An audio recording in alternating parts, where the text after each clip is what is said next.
The schoolyard was supposed to be a safe place. For most children, it was filled with laughter, jump ropes, and carefree games. But for 8-year-old Lily Thompson, recess often meant something darker. She was a quiet farm girl with straw-colored hair and calloused little hands from helping her mother with chores before sunrise. She didn't wear the newest shoes or carry the prettiest backpack. Instead, her clothes often smelled faintly of hay, her boots were hand-me-downs, and her hair was tied back with whatever ribbon her mother could spare. That day, under the bright spring sun, Lily was cornered by 3 older kids. They sneered at her, mocking the way she spoke, her simple clothes, and the fact that she lived out in the sticks. At first, Lily tried to ignore them, clutching her math book tightly to her chest. But their cruelty escalated. One shoved her shoulder, another yanked her ribbon from her hair, and finally, the biggest boy raised his hand and shoved her so hard that her small head cracked against the metal side of the jungle gym. She fell to the ground, dazed, tears filling her eyes as blood trickled from her scalp. The other kids froze for a moment, realizing what they'd done. But instead of helping, they ran off, laughing nervously, leaving her lying in the dirt.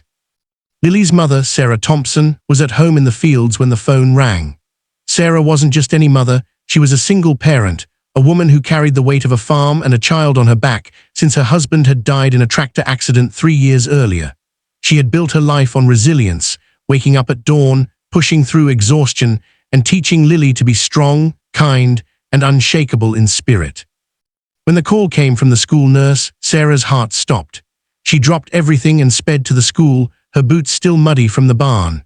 The moment she walked into the office and saw her little girl with a bandaged head and tear-streaked cheeks, a fire ignited inside her, a fire that came not from anger alone, but from love, and from the deep well of strength that had carried her through life's storms.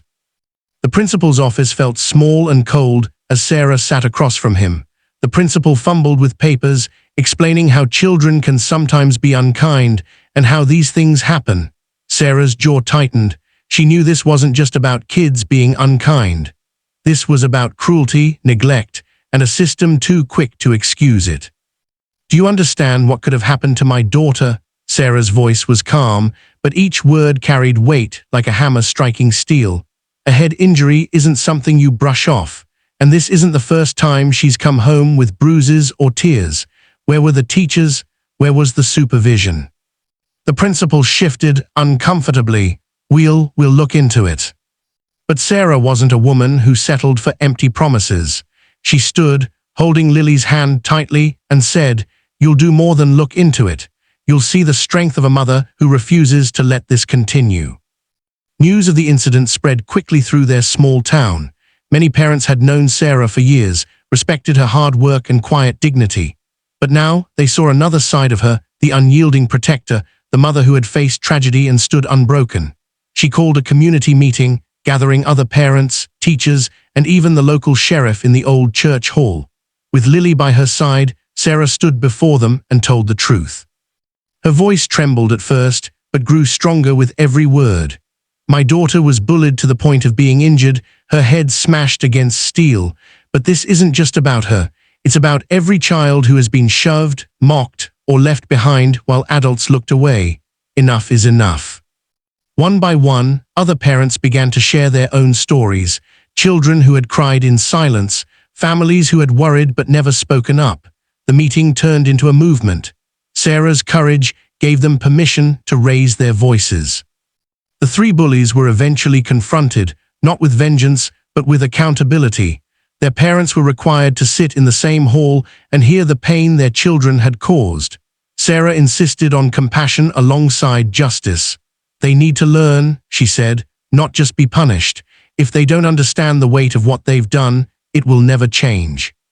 The school instituted stricter supervision, anti-bullying workshops, and counseling programs. Teachers began paying closer attention. And slowly, Lily returned to school with her head held high, no longer a victim, but a symbol of resilience. One afternoon, months later, Lily and Sarah walked past the same jungle gym where it all began. Lily looked up at her mother and asked, "Mom, why didn't you just make them pay back the same way? Why weren't you mean to them?" Sarah knelt, brushing her daughter's hair back gently. "Because strength, real strength, isn't about hurting back. It's about standing tall, protecting what's right, and making sure it doesn't happen again to you or anyone else. The bullies learned that day who Lily's mother truly was, not just a farm woman, not just a widow, but a force of nature. A mother whose love was fiercer than fear. A woman who transformed pain into purpose, turning a single moment of cruelty into a wave of change for an entire community. And Lily, she grew up never forgetting that lesson. She would later tell others, "My mom didn't just save me that day, she showed me how to live with courage." In a world where cruelty can break the innocent, the love and strength of one mother can rebuild hope and light a fire that changes everything.